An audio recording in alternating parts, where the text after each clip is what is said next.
The wonderful secret of meditation. Meditation practice, facing difficult, organizing the practice. Welcome back, everyone, to my podcast. In countries following the Theravada Buddhist tradition, it is customary to begin each meditation session with a set ritual.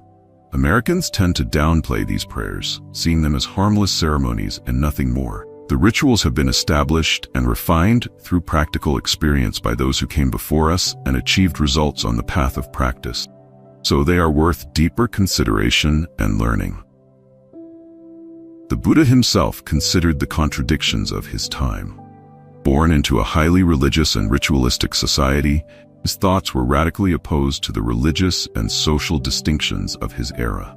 There were many instances where he refused to use rituals for the benefit of the Sangha and took a firm stance on this matter. This does not mean that rituals are entirely ineffective. It means that rituals have their own effect if you use them correctly. But if you believe that the words in the ritual will save you, you are only increasing your dependence on the prayers and incantations. This will lead you away from the essence of truth, not towards it. Therefore, when practicing according to these formulas, we must thoroughly understand what they are and what results they bring. They are not magical spells but methods for purifying the mind. The practice is required to bring about result. Muttering prayers without attention is completely useless. Vipassana meditation is a dynamic and subtle psychological activity, and the meditator's psychological state is crucial to success. The method yields the best results in a calm, tranquil, and compassionate state. These rituals are designed to cultivate and lead to such attitudes in the practitioner. When used properly, they become helpful catalysts on the path to liberation. The Three Jewels meditation practice is very challenging. It is inherently a self-reliant and solitary activity. An individual must struggle against powerful and formidable obstacles, which is a significant part of what the mind faces during practice. When you truly immerse yourself in the process, you will realize that you are facing a terrifying understanding. At some point, you will look inward and recognize your own cruelty. This is what you are trying to break through, like a dense wall that has long blocked even the smallest ray of light. You find yourself sitting there glancing at this fortress, telling yourself, I have to get through that? But that can't be. That's all I have. My world, what matters to me, what I have built to recognize the world around me. If I let it go, my entire world will be destroyed, and I will die. I can't get through it. Can't. This is indeed a frightening and lonely feeling. You feel as if I am here alone, trying to break through something unimaginably enormous. To shatter this feeling, understand that you are not alone. Those who came before you also went through this path. They faced similar obstacles and broke through them to see the light. They established guidelines to help ensure the work could be completed. And they formed a Sangha to support and encourage each other on the same path. The Buddha discovered his path by breaking through a wall like this, and after him, there have been many, many others. He left behind clear teachings in the scriptures to guide us. He established the Sangha with teachers to maintain the teachings and guide others. You are not alone at all, and your situation is not hopeless. Meditation requires a great deal of energy. You need courage to face very challenging psychological phenomena and the determination to sit through various uncomfortable states. Laziness will not bring any result. To gain the energy to persevere, repeat the following verse to yourself several times. Feel the attention as you recite it. Be serious about what you say. I am preparing to follow the path that the Buddha and the noble disciples have walked. Passive cannot follow this path. I will overcome. I will reach the goal. Meditation on loving kindness. Practicing Vipassana meditation is training in mindfulness, non-self-awareness. This method will end the ego through the penetrating light of mindfulness. The meditator begins this process with a body and mind controlled by the ego.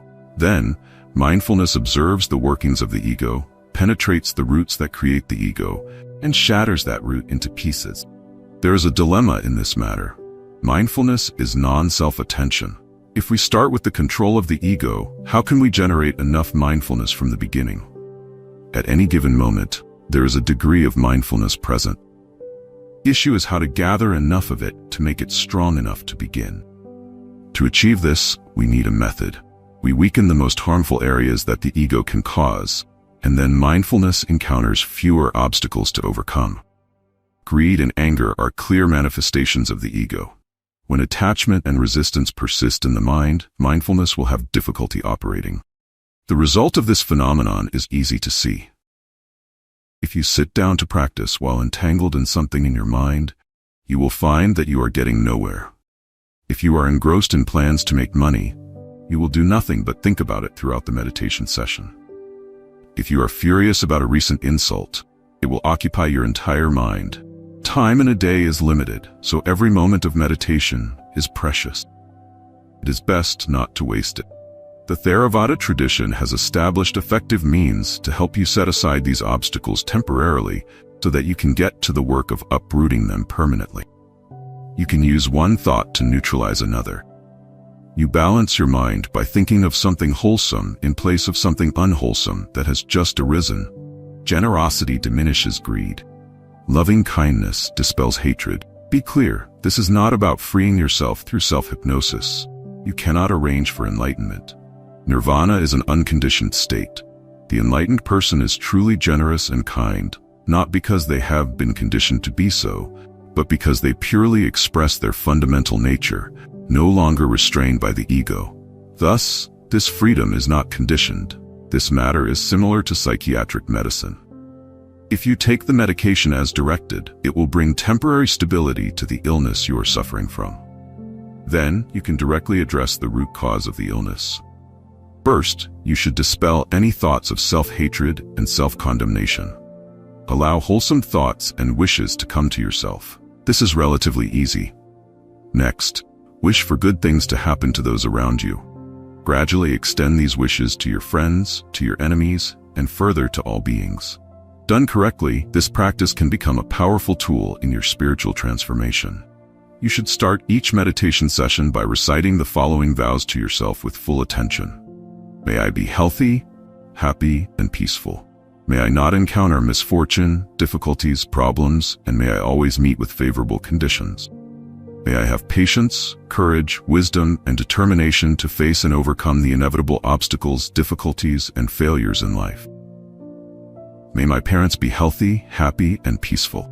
May they not encounter misfortune, difficulties, problems, and may they always meet with favorable conditions. May they also have patience, courage, wisdom, and determination to face and overcome the inevitable obstacles, difficulties, and failures in life. May my teachers be healthy, happy, and peaceful. May they not encounter misfortune, difficulties, problems, and may they always meet with favorable conditions. May they also have patience, courage, wisdom, and determination to face and overcome the inevitable obstacles, difficulties, and failures in life. May my loved ones be healthy, happy, and peaceful. May they not encounter misfortune, difficulties, problems, and may they always meet with favorable conditions. May they also have patience, courage, wisdom, and determination to face and overcome the inevitable obstacles, difficulties, and failures in life. May all my friends be healthy, happy, and peaceful. May they not encounter misfortune, difficulties, problems, and may they always meet with favorable conditions. May they all have patience, courage, wisdom, and determination to face and overcome the inevitable obstacles, difficulties, and failures in life. May those I do not know be healthy, happy, and peaceful. May they not encounter misfortune, difficulties, problems, and may they always meet with favorable conditions. May they also have patience, courage, wisdom, and determination to face and overcome the inevitable obstacles, difficulties, and failures in life. May all my enemies be healthy, happy, and peaceful. May they not encounter misfortune, difficulties, problems, and may they always meet with favorable conditions. May they also have patience, courage, wisdom, and determination to face and overcome the inevitable obstacles, difficulties, and failures in life. May all sentient beings be healthy, happy, and peaceful. May they not encounter misfortune, difficulties, problems, and may they always meet with favorable conditions. May they all have patience, courage, wisdom, and determination to face and overcome the inevitable obstacles, difficulties, and failures in life. Once you have made these vows, set aside all difficulties and obstacles during the meditation session. Forget them all.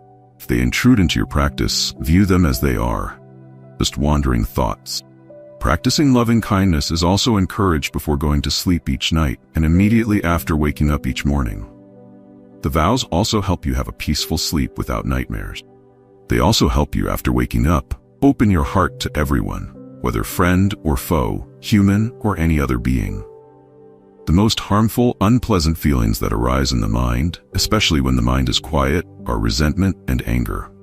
Resentment always leaves deep experiences in the body and mind that are very hard to forget. This type of experience causes anxiety, tension, restlessness, and worry. You seem unable to continue sitting and experiencing this mental state. Therefore, we encourage you to start the practice with loving kindness. Sometimes people may wonder why they have to vow, "May all my enemies be healthy, happy, and peaceful. May they not encounter misfortune, difficulties, problems, and may they always meet with favorable conditions.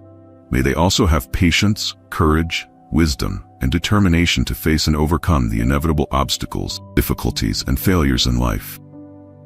Remember, practicing loving kindness is to purify your own mind, just as meditation aims to attain liberation from suffering. When you cultivate loving kindness for yourself, you can behave in a friendly manner without prejudice, bias, discrimination, or hatred. Your holy conduct will help others reduce suffering in the most practical way. This is the compassion of an individual towards others. Compassion is the expression of loving kindness. So a person without loving kindness cannot genuinely help others. Holy conduct means acting with friendliness and kindness. It includes thoughts, words, and deeds. If these three areas are not aligned, your behavior cannot be wholesome. In other words, it is better to nurture the wholesome thought, "May all beings be happy," rather than "I hate him." Our wholesome thoughts will one day manifest in our behavior, while our malicious thoughts will lead to cruel action. Remember that thoughts trigger actions and words, leading to the desired result. Thoughts are expressed through actions, and actions have the power to produce tangible results. You should always speak and act with mindfulness of loving kindness. If, while using language with a mind of loving kindness, your actions and words suddenly change to the opposite, you will be rebuked by your wisdom. When the mindfulness of loving kindness grows stronger, your thoughts, words, and actions will become gentle, harmonious, meaningful, sincere, and beneficial to yourself and others. If your thoughts, words, or actions harm yourself, others, or both, you should ask yourself if you are truly mindful of loving kindness. In everyone, especially your enemies, if they are well, happy, and peaceful, they will no longer be your enemies. If they are not plagued by problems, pain, suffering, mental distress, psychological imbalance, suspicion, fear, tension, anxiety, etc., they will not be your enemies. The most practical solution for your enemies is to help them overcome their problems, so you can live in peace and happiness. In fact, if possible, you should fill their minds with loving kindness and help them recognize the true meaning of peace, so you can live in joy and happiness. The more severe these illnesses are in them, the more chaos, pain, and suffering they will create in this world. If you can transform a corrupt, hate-filled person into a righteous, wise one, you have accomplished something miraculous.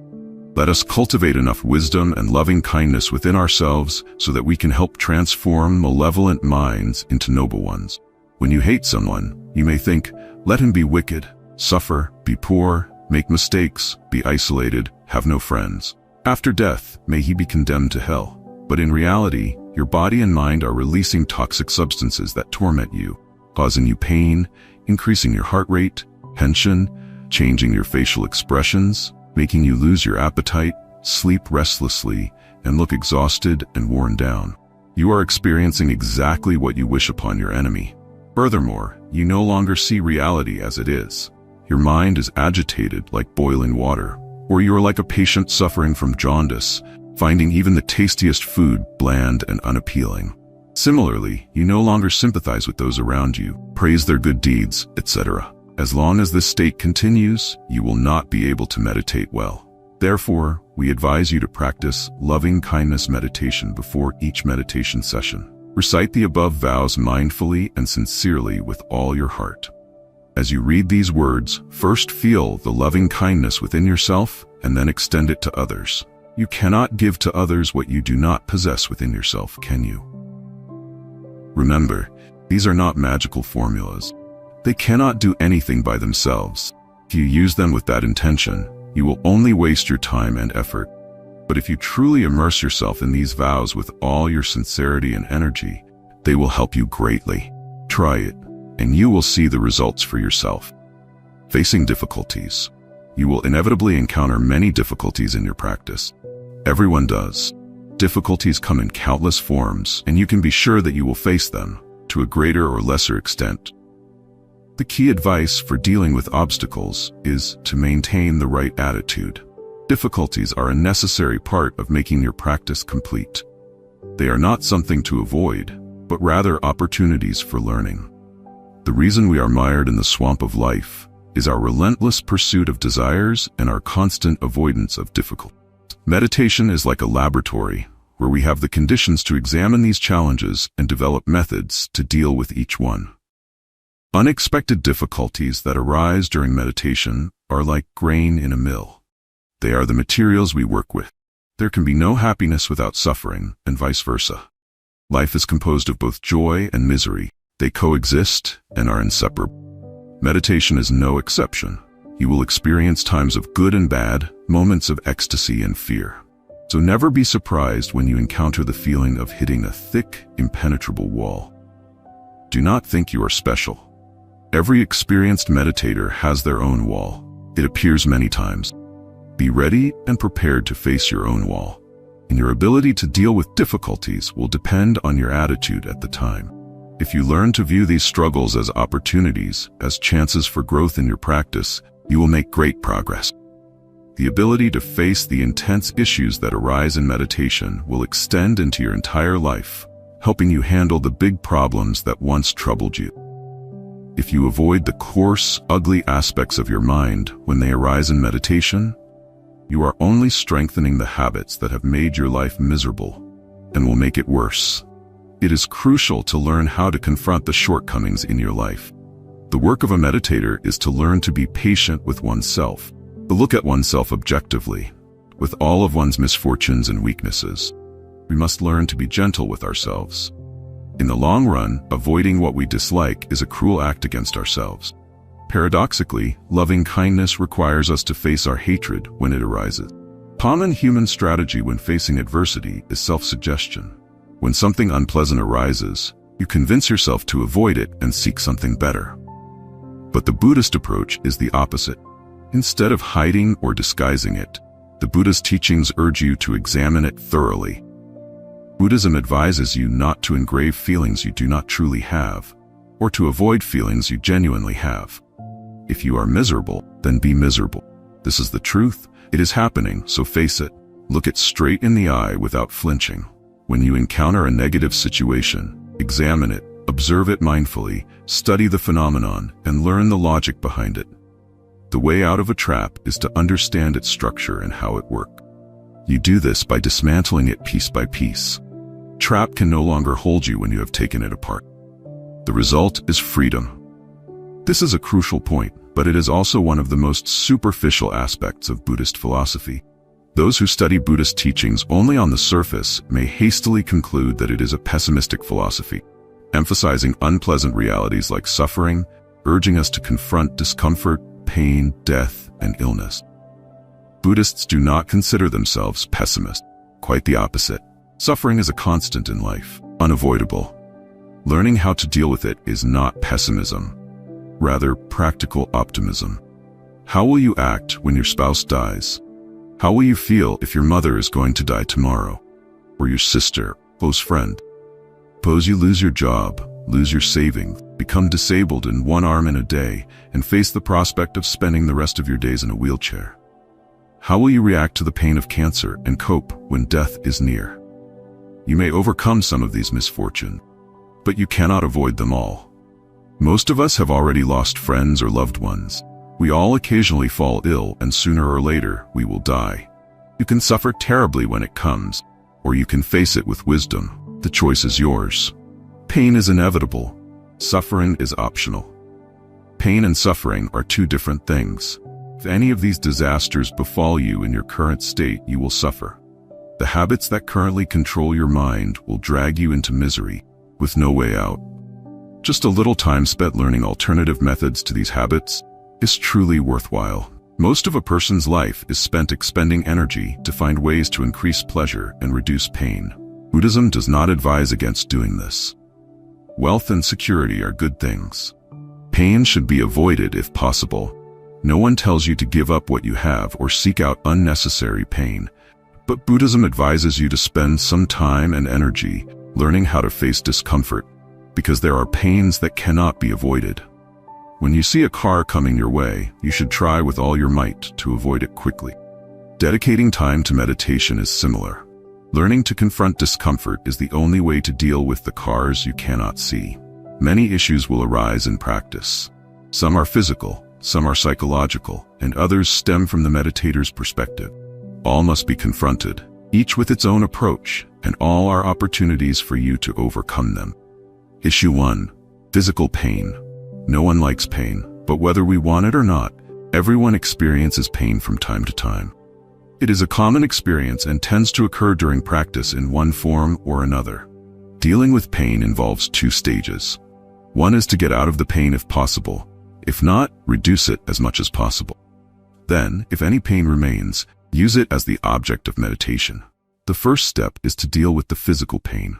The pain may be from an illness, such as a headache, fever, bruise, or anything similar. In such cases, take your usual remedies before sitting for meditation. Take medicine, apply balm, or do whatever you usually do.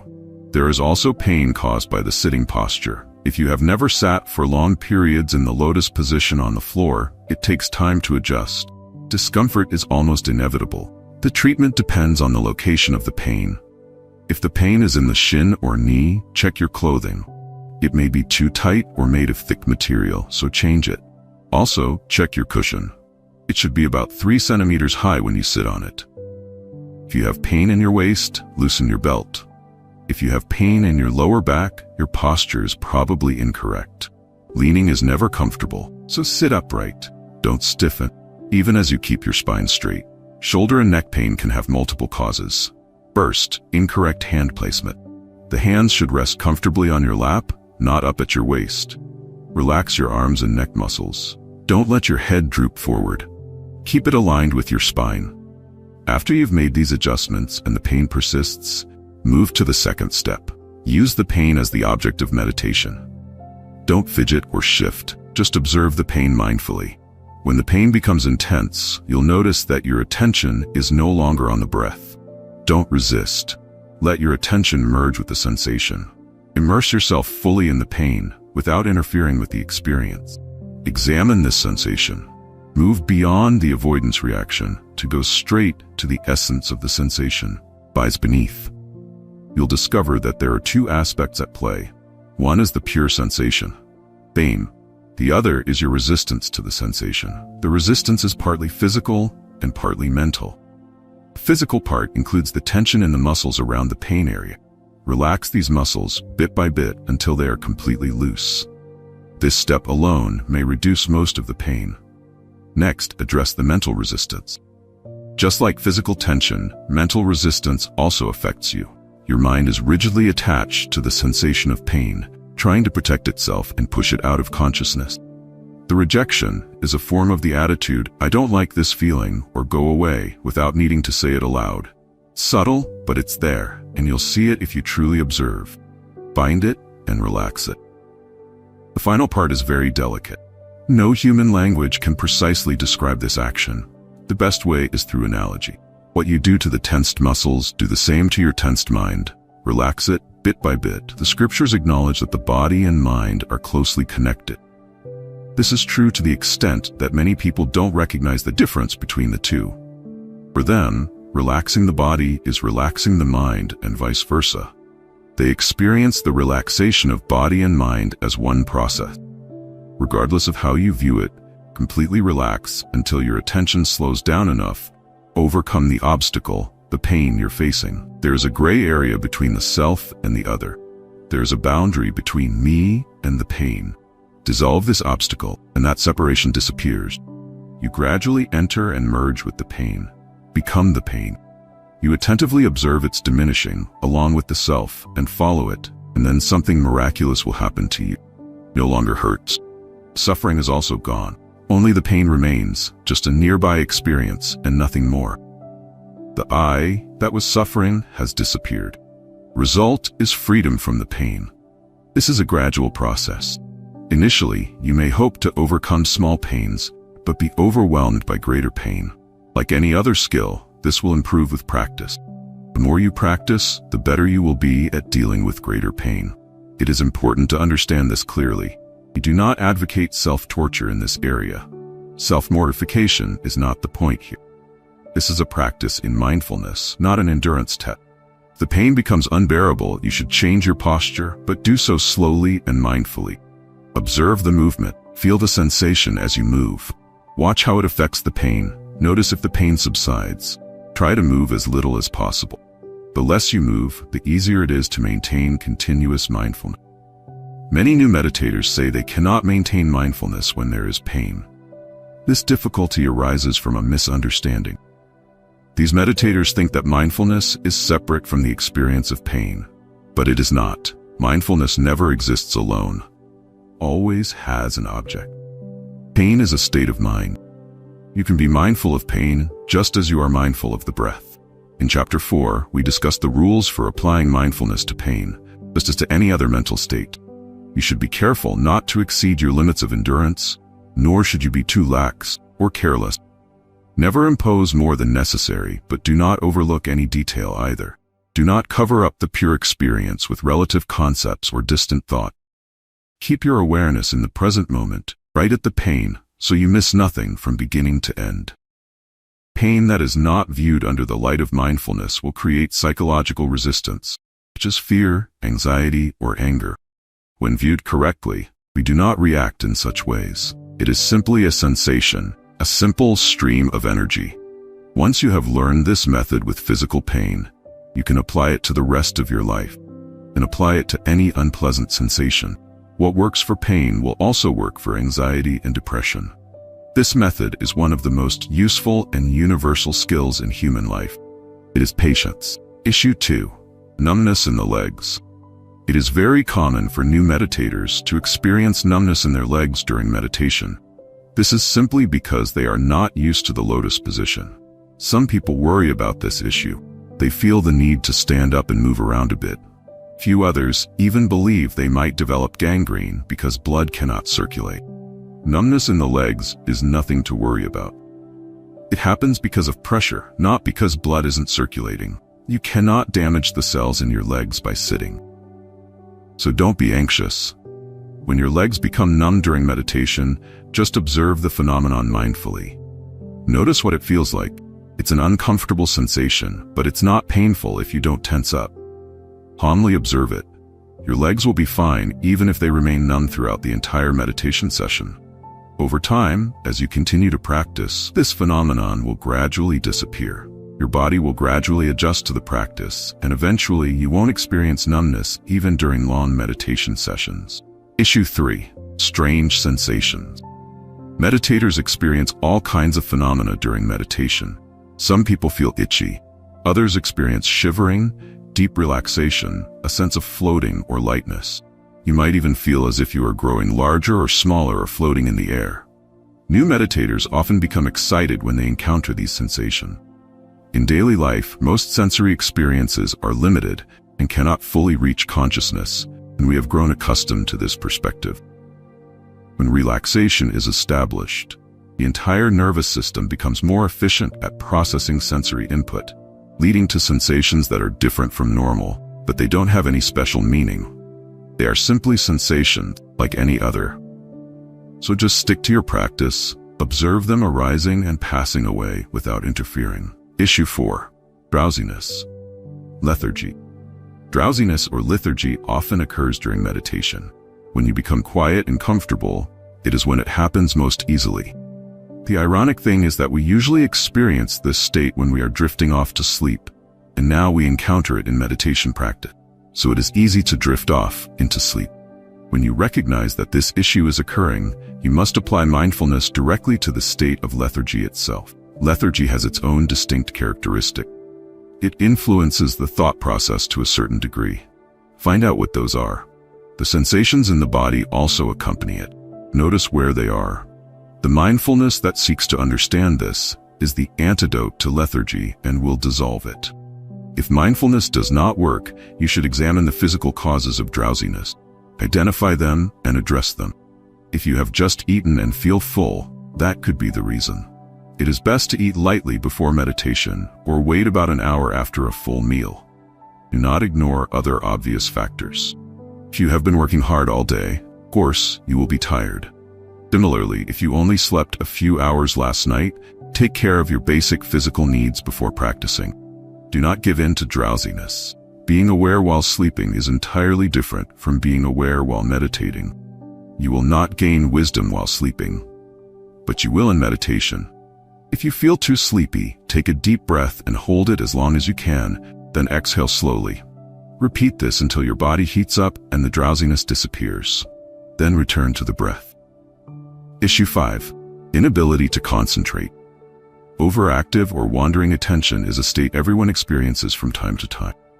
Usually, the methods outlined in chapters 11 and 12 on mindfulness of mind will apply. You will be guided on the external factors influencing this phenomenon.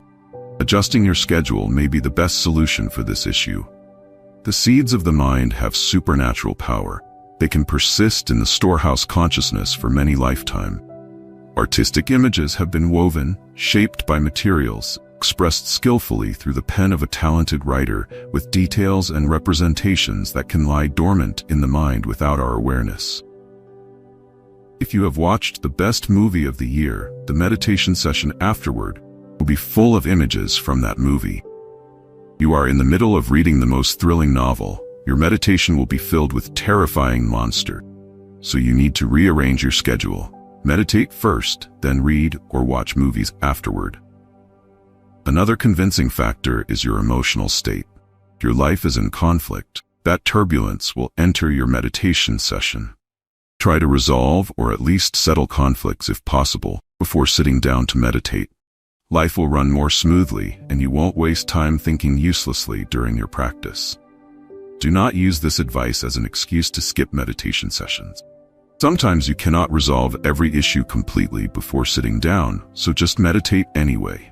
Use meditation to let go of the selfish attachments that trap you in your limited perspective. Then your problems will be more easily resolved.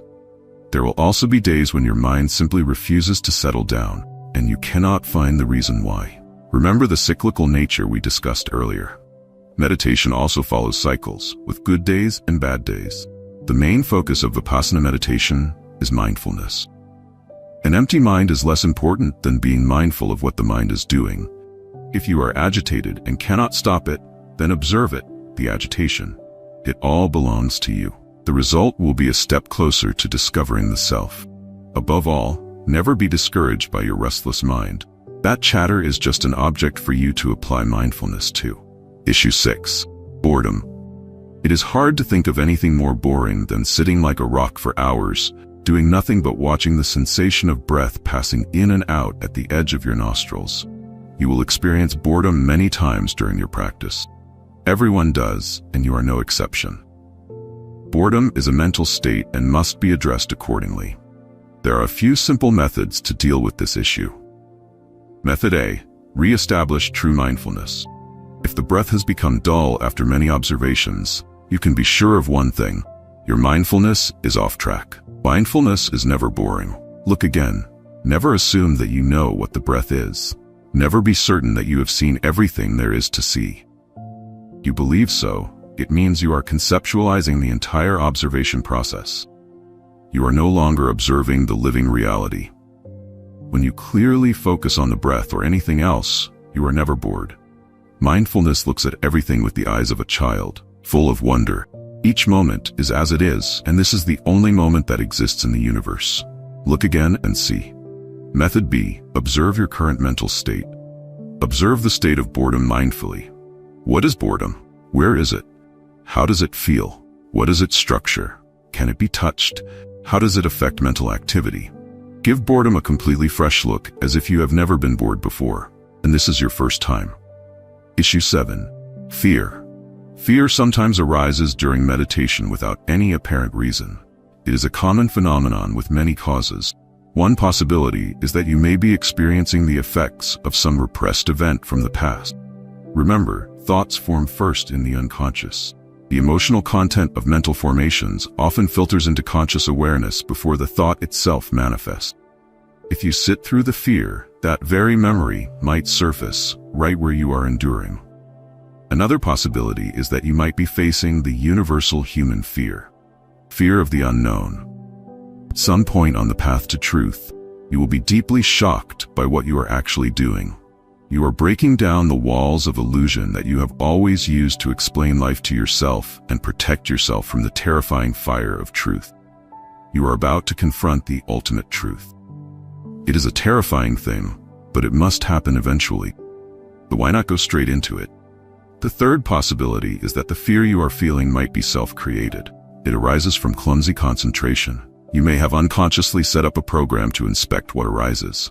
In this way, when imaginary fear arises, concentrated mind locks onto it, and then the unimagined reinforces the energy in that focus, making it grow. The real issue here is weak mindfulness. If mindfulness, sati, is strong enough, it will recognize that the focus, vitakka, is shifting in time as it is happening to bring the mind back to the main object. No matter the source of fear, mindfulness is the effective remedy. Observe the reaction of sensory responses to understand what they are. Stand on the sidelines of the process and observe. Do not interfere. Watch the whole transformation as a fascinated spectator. The most important thing is not to resist the current situation. Do not try to suppress memories, feelings, or imaginations. Just step aside and let the whole mess come up and pass away with time. Of course, it cannot hurt you anymore because it is just a collection of memories, imaginations. It is nothing but fear. When you let it operate within the forum of conscious attention, it will not sink back into the unconscious. It will not return to haunt you later. It will go away permanently. Issue 8. Restlessness, agitation. Restlessness or agitation often masks deep-seated experiences in the unconscious. As humans, we tend to suppress things. Instead of facing unpleasant thoughts, we bury them. Then we think we don't have to deal with them anymore. But unfortunately, we are never quite successful. We hide the thoughts, but the mental energy used to do so remains stored there and continues to simmer over time. The result is that uneasy feeling people call agitation or restlessness. You can't quite put your finger on it, but you feel uneasy and unable to relax. When this state arises during meditation, just observe it. Don't let it trample over you. Don't jump up and run away. Don't fight it or try to drive it away. Just let it be there and observe it carefully. Next, the suppressed material will have to surface, and you will know what it is that you are anxious about. The unpleasant experience you were trying to avoid could be anything: guilt, greed, or irritation. It may be a minor pain, a persistent illness, or an emerging condition. Whatever it is, let it arise and observe it mindfully. If you sit quietly and observe your restlessness, it will eventually pass. Sitting through restlessness is an important step in your meditation practice, and you will learn a great deal. You will see that restlessness is merely the surface of a mental state, nothing more. It is fleeting. It comes and goes without affecting you. And if you learn this, it will benefit your entire life. Issue 9. Overexertion. As meditators progress over time, they often develop a sense of humor. They share in the precious treasure of humanity. Humor. This isn't the witty banter of talk show hosts, but a kind of human joyfulness. They can find joy in their failures, smiling even in the face of disaster. New meditators, however, often take themselves too seriously, rarely laughing. In truth, learning to relax during meditation and to be comfortable in your practice is very important. You need to learn to flow with life, whatever is happening. You cannot do this if you are always tense, battling, and facing everything with excessive seriousness. New meditators often have excessive zeal for results. They tend to exaggerate their expectations and inflate their accomplishment. They dive headlong into meditation, expecting miraculous results overnight. They push, strain, struggle, and tire themselves out, all with a serious, cold demeanor. This tension is entirely opposed to mindfulness. Of course, they achieve a little something, only to conclude that meditation isn't enjoyable, doesn't bring what they desire, and then they abandon it. What needs to be said here is that you should learn meditation by practicing meditation. You should learn what meditation is and where it leads by directly experiencing the nature of things. Therefore, beginners often do not know the true goal of meditation because they have gathered only a minimal understanding of the path's purpose. Expectations without experience are inherently unrealistic and incorrect. As a beginner in meditation, you will have incorrect expectations that do not help, only become obstacles on the path.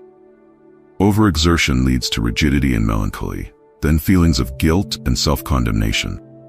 When you overstrain yourself, your efforts become mechanical, destroying mindfulness before you even begin. The best advice is to let go of all that, the expectations and the tension. Simply practice with balanced and steady effort. Enjoy your practice and do not destroy yourself with exhaustion and struggle. Just be mindful. The essence of meditation is caring for the future, after all. Issue 10. Discouragement. The direct ultimate consequence of overexertion is discouragement.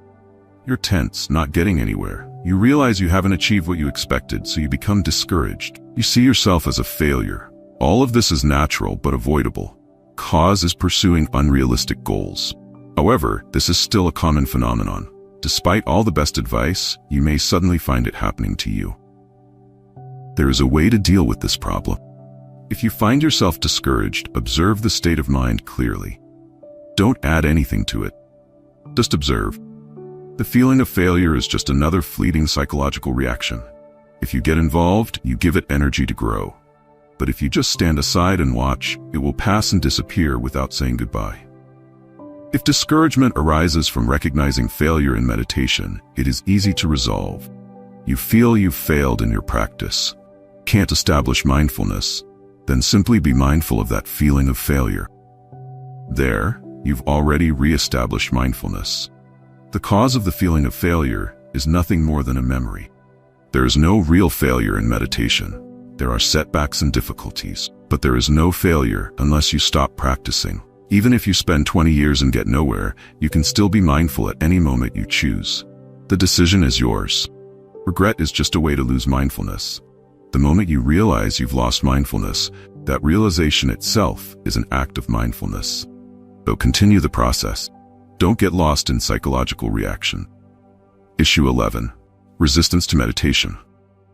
There will also be times when you feel like you don't want to sit at all.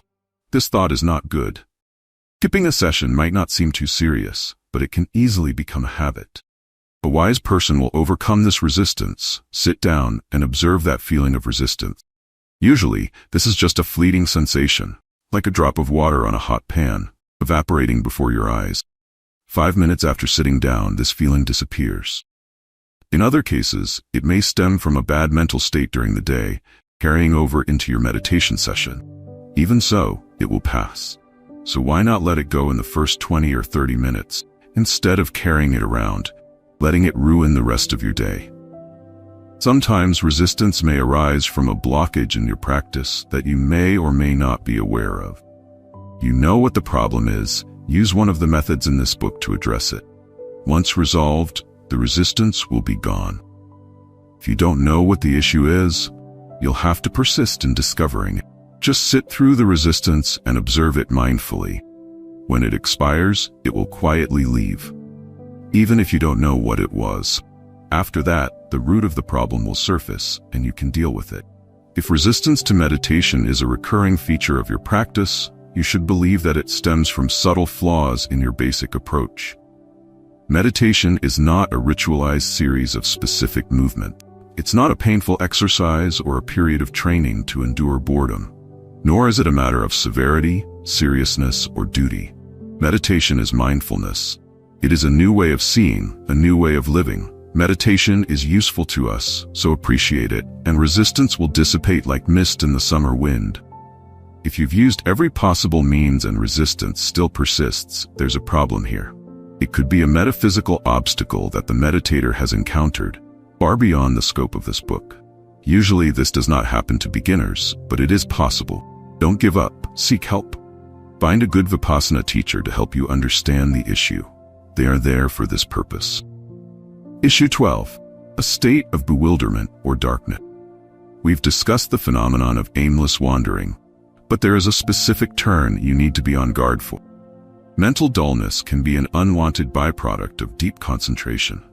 Whenever you completely relax your muscles and nervous system, it leads to a state of calm and lightness in the body. At that point, you feel very still and as if you no longer have a body. This is a pleasant state, indicating that your concentration is strong and closely aligned with the breath. As you continue, the pleasant feeling increases, causing you to shift your focus away from the breath. You start to enjoy this state and your concentration plummets. Focus shatters, drifting hopelessly through the fragile cloud of bliss. Moments later, you're left in a state of forgetfulness, in a bewildered daze. The remedy, of course, is mindfulness. Mindfulness observes these phenomena, and they dissipate. When feelings of bliss arise, accept them. There's no need to avoid them, but don't get carried away by them. Treat these physiological sensations as they are. Observe sensation as sensation, darkness as darkness. Watch as they arise and pass away. Don't interfere. You will inevitably encounter difficulties in your practice. Everyone does. You can view them as physical discomfort or as challenges to overcome. If you see them as burdens, your suffering will only increase. But if you view them as opportunities to learn and grow, your spiritual outlook will become immeasurable.